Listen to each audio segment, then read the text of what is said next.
Grayson, I'm not even gonna ask how the ankle is because really you couldn't play, so that's pretty obvious. But um, maybe the frustration of that not playing that when the game really matters. Yeah, I mean it's really frustrating, especially with something like that that just is all about the luck or circumstance of stepping on someone's foot. And, um, especially feeling like game one when it happened, I got kind of lucky because I felt pretty good, like good enough to play in game two. But for it to happen twice and a little bit worse second time, it just sucks that happened then at such an important time. Or coach was saying yesterday that whenever you tried to work on it, it just felt worse like the day after. Have you ever had an ankle injury where when you were trying to work through it, that progress seemed to be going backwards maybe instead of forward? Yeah, but we were also just because of where we were in the playoffs.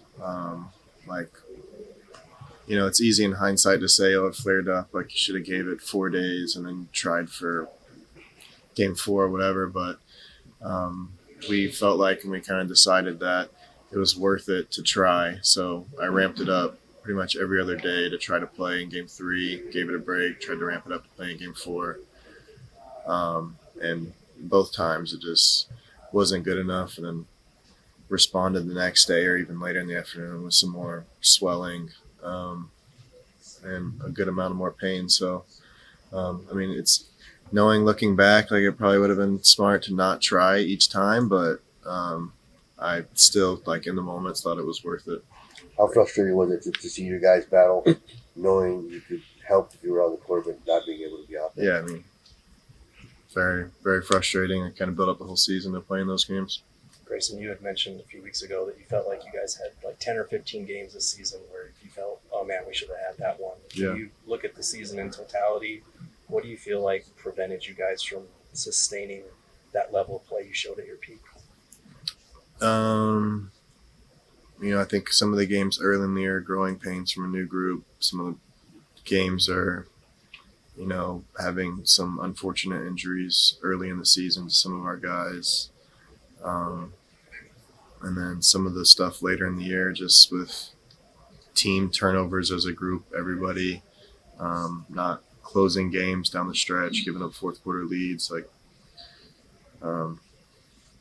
there's a lot of games that I know we all feel like we should have won during the season. So it's a bunch of different things. Are you able to draw any positives from, personally, how you fit with Kevin, Brad, and Devin out there?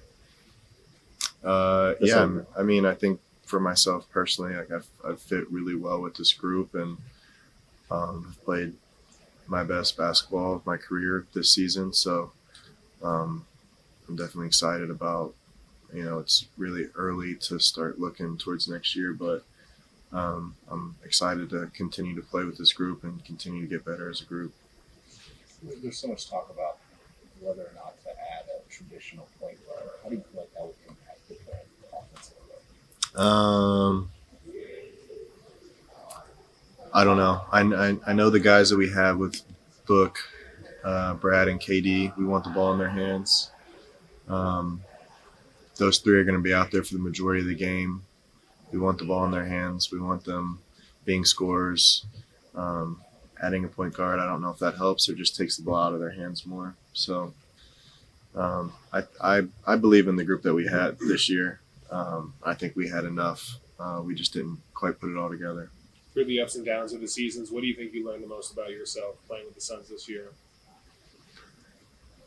I mean, it was another year of good improvement for me on the court, doing some different things, being better in a lot of different areas. So some good takeaways of continuing to build and improve individually.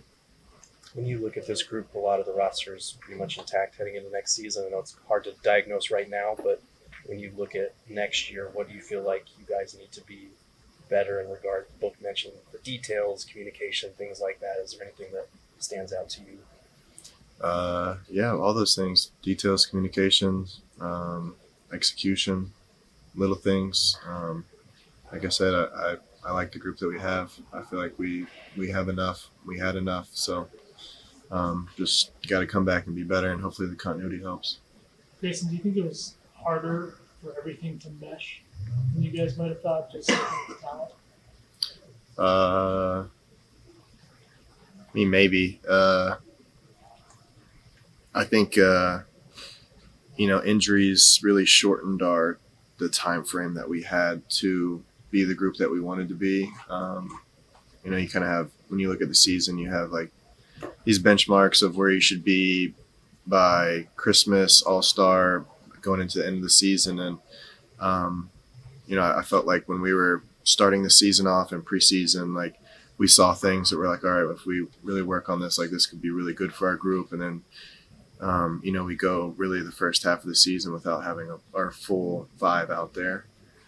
And then you get into a point where you're later in the season. Now everything is kind of, everything needs to be expedited. Like you have to be better, quicker. You don't have the time to go through those growing pains without it really hurting, because you're playing in games that you need wins. You don't have time to figure things out. So I think that hurt us, which is why one of the positives I'm looking forward to next season is now that we have a year under our belt with this group playing together and figuring things out, failing together, knowing what works and what doesn't work. I feel like that'll put us in a good spot for next year. Thank you. Thanks, Yes, Grayson. thank you.